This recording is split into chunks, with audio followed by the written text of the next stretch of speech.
I could see like a superhero driving it as their #1 car. That's one opinion. What's yours? The new C30 from Volvo.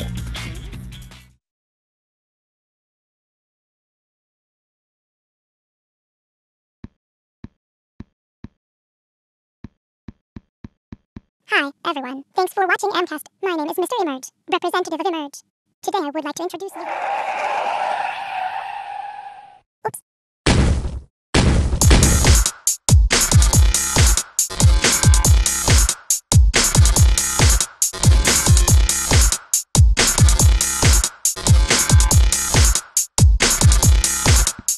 Emerge.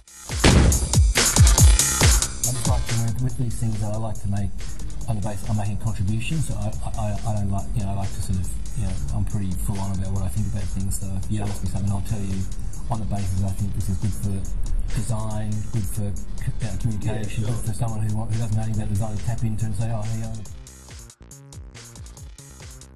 So to start with, we would like to ask a question firstly about what did you want it to be before you started your professional career, and what did you actually end up doing apart from the graphic design, and have your interest and aspirations changed since the beginning of the career? Yeah, I took a risk. I didn't know what graphic design was, and I met a mentor who was a designer, who was an outside lecturer, who encouraged me to follow my passion and gave me some understanding what design was all about, because I didn't know anything about it. And I used to think it was like a hand to a glove. I just put my hand inside that glove and it was fitted. And on the way, I've been very lucky to meet some very good people who came and worked, who I first off worked for, and then other young designers who came and worked with us when I formed a business. We met some great clients and we had some great opportunities. We worked very, very hard. Every day is full on day, and every day I still get up with the same passion to do the job as I did 25 years ago. When you say as well that when you are looking for people to help nurture your interests, I guess, in design, does that have an influence on the clients that you choose to work with or that you do work with? Do you take particular jobs based on the things, or how does that kind of... I suppose my career's been a fairly long career. I mean, it's no better or worse than anyone else. It just happens to be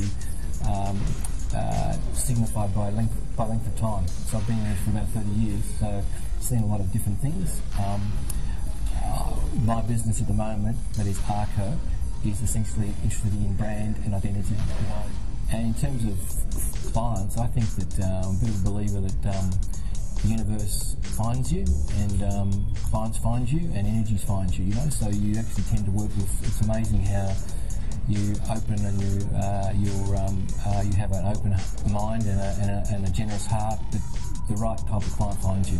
And so I've been very lucky like that, But I'm a bit of a spiritualist like that. I sort of believe that sort of thing, so we've got an amazing lot of clients, and all our work we do, the guys here, I just, everyone that comes out of the office, it's always, it's just amazing. So do you think that's your perspective of being successful in Korea? Well, success is a funny word, isn't it? I mean, I don't necessarily see it as successful, I just see it as being, continuing to make a contribution, I mean, it's just been given an opportunity, you've been given some talent, which is sort of, just for some reason I have this talent, no better or anyone worse than anyone else, but I just harness that talent to this, and I think the success is not so much success, it's, as I said, contribution and the quality of the type of people you work with and the commitment to things, so I think once you start thinking you're successful, that's the ego comes into it, and I'm not really comfortable with that sort of approach. There was a great line that I heard the other day in a movie about Karl Lagerfeld, who's the creative director of Chanel. He's a fashion icon, and he was saying that there is always a different question every time, because they were saying to him, why do you still stay in fashion? I mean, you're iconic, you done everything. He says, well, the question always changes and there's never the right answer.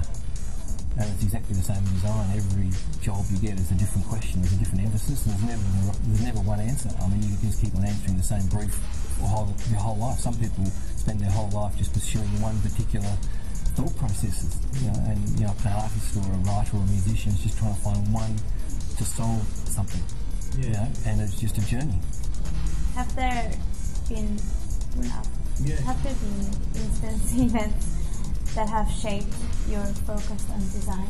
I think it's about how you expand it in yourself through a project. I think that's the best thing. You get something where you it's like anything where you think it's a mountain, but then when you climb that mountain, actually you can do another mountain like that because it's actually you've done it. So there's your sense of confidence comes out. The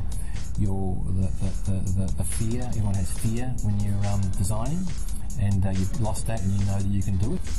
It's like the first note on a piece of music or the first brushstroke on a painting. It's that moment where you have to make a commitment. You go in, like the diver goes into the pool. You've got to get into that thing. And once you've started, well, there's a little commitment. That takes sometimes takes a lot of courage.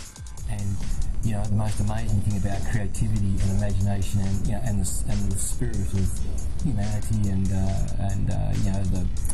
the jizz factor,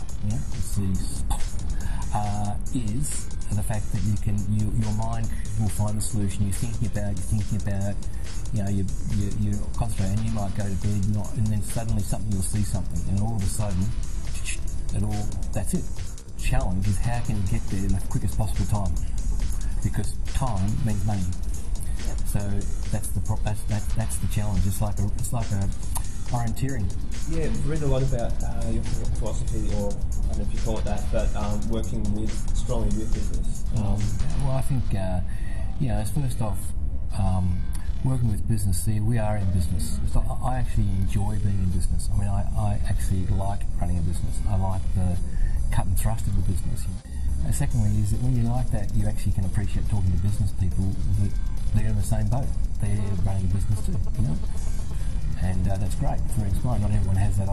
Is not as lucky as that. So I'm very. I hold that very high, and I hold that as a very great honour to be able to do that. We are someone who says, "Hey, this is where we believe it's right. You're paying us to do this. We've got some thought processes, and we're recommending this to you, but if you have a particular version of it, let's hear that. Start the conversation, you've got your positioning and you've got an objective, and you allow someone else to come into the dialogue, you ask them the questions, how they feel, what are they about, what their interests are, and all of a sudden you start a relationship, and that relationship is because you've actually gone out of your way to include them into your dialogue, and that's what we do here. Yeah, and it's a very empowering thing for both of us. But I also approach business with a lot of respect. I mean, they're paying the bills. They're the people we have to have a relationship with. They're the people that I want them to say, hey, we commissioned a designer and we paid a fee, and that designer did something which we couldn't do ourselves. And that's not just our company, that's for any designer. So every time you go, you leave a footprint that says, hey, it was a good experience working with this design firm. We might go and use an interior designer next time, or we might use a lighting expert, or we might get design actually counts. It's a whole process of understandings, So it's a bit of a religious experience sometimes,